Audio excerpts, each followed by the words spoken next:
Bismillahirrahmanirrahim.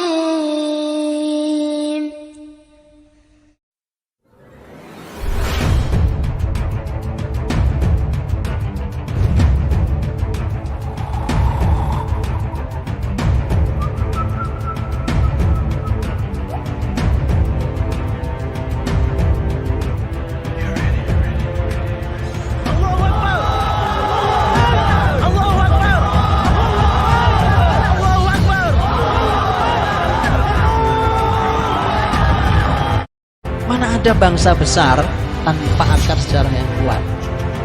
Coba saya tanya sekarang, sejarah Indonesia. Kalau disebut sejarah Indonesia atau Nusantara, yang kebayang di kita kerajaan-kerajaan. Kerajaan apa? Sebutin satu. Loh, kenapa Mojopahit nomor satu? Itu pertanyaan penting pertama. Apa Anda Buddha? Apa Anda Hindu? Habis itu Sriwijaya pasti. Kenapa? Menelusuri sejarah Islam di Nusantara bagai mengurai benang kusut. Bagaimana tidak? Penulisan sejarah Islam di Indonesia itu selama ini masih didominasi oleh versi orientalis barat. Entah sengaja atau tidak, banyak distorsi dalam sejarah Islam di Nusantara.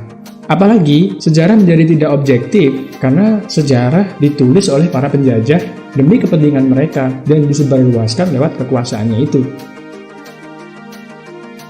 600 tahun sebelum ada Mojopahit itu sudah ada Islam. Sejarah dikelirukan oleh penulisannya, oleh kepentingan penjajahan untuk menjelekkan Islam, maka ditempatkan di bawah Mojopahit. Para orientalis barat memasukkan sejarah Islam karena mereka paham betul bahwa sejarah itu dapat menjadi sumber inspirasi yang tiada habisnya bagi kemajuan umat manusia. Dengan segala cara mereka memanipulasi sejarah seakan-akan sumbangan barat terhadap peradaban manusia lebih hebat daripada Islam. Betapa sejarah Islam bukan saja ditutup-tutupi, tetapi dikisahkan dalam bentuk kekalahan dan ketertinggalan. Sejarah ini sangat efektif sampai kemudian dijadikan sebagai metode di dalam penyampaian ideologi apa saja. Jadi orang kalau mau mengajarkan ideologi, itu semuanya menggunakan instrumen sejarah. Jadi tidak ada satupun ideologi yang diajarkan tidak pakai sejarah. Sama seperti tidak ada satu agama pun yang tidak diajarkan menggunakan pendekatan sejarah.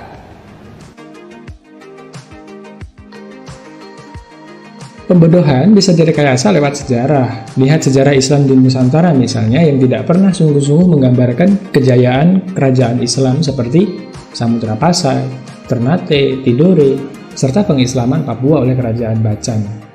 Anehnya, yang selalu dibanggakan adalah kisah kejayaan Majapahit dan Sriwijaya yang konon bisa mempersatukan Nusantara. Para ulama seperti Wali Songo misalnya digambarkan sebagai tokoh-tokoh yang mistis, penuh dengan kesaktian dan lain sebagainya, padahal sebenarnya mereka adalah penyebar dan penegak syariat Islam di Nusantara lewat dakwah dan kekuasaan yang dibangunnya dari mulai Giri, Demak, dan Cirebon, yang ini akan kita bahas di episode selanjutnya.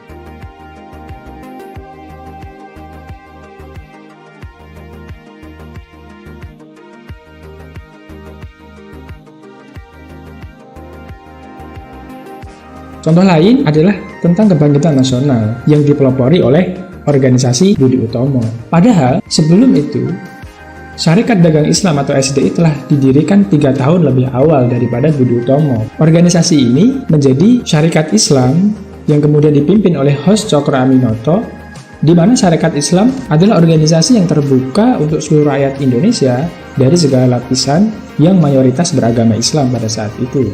Kita akan bahas satu persatu jejak-jejak sejarah Islam di Nusantara yang sengaja didistorsi atau dikubur oleh kaum orientalis barat.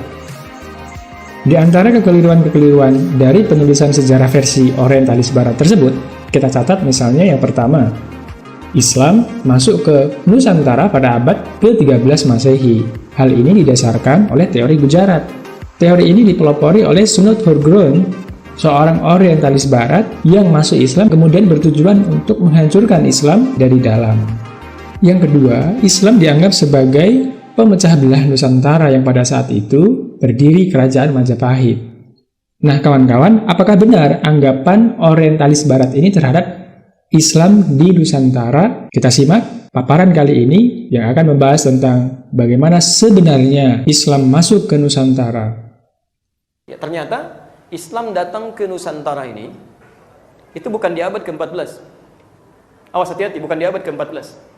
Awas, ini ada penyesatan yang disampaikan oleh Snokhoroi, seorang orientalis, ya, yang kemudian diminta oleh orang-orang Belanda untuk belajar langsung ke Mekah, lalu menerapkan nilai-nilai keislaman yang dia pelajari. Bukan nilainya sebetulnya, bukan nilainya, tapi gambaran-gambaran keislaman dia bawa ke Aceh untuk menyesatkan masyarakat Aceh.